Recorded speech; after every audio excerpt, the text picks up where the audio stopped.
1000 సింహాల శక్తి గల వారాహి అమ్మవారి గురించి తెలుసా?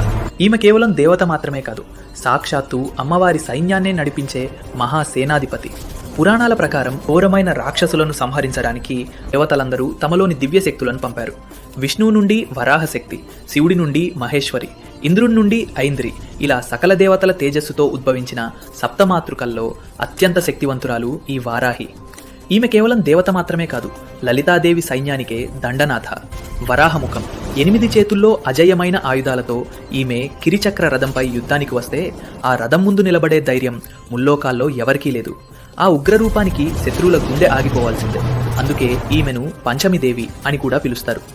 వారాహిమాత చేతిలోని నాగలితో మనలోని అజ్ఞానాన్ని దున్ని, రోకలితో మన శత్రువుల గర్వాన్ని పిండి చేస్తుంది. ఈమె చూపు పడితే ఎటువంటి కుతంత్రాలైనా పటాపంచలు కావాల్సిందే. నీతిగా ఉండేవారికి ఈమె కన్నతల్లి, కానీ అన్యాయం చేసేవారికి ఈమె ప్రళయకారిణి. మీ జీవితంలో ఉన్న అడ్డంకులన్నీ తొలగిపోవాలంటే ఓం శక్తి అని కామెంట్ చేయండి.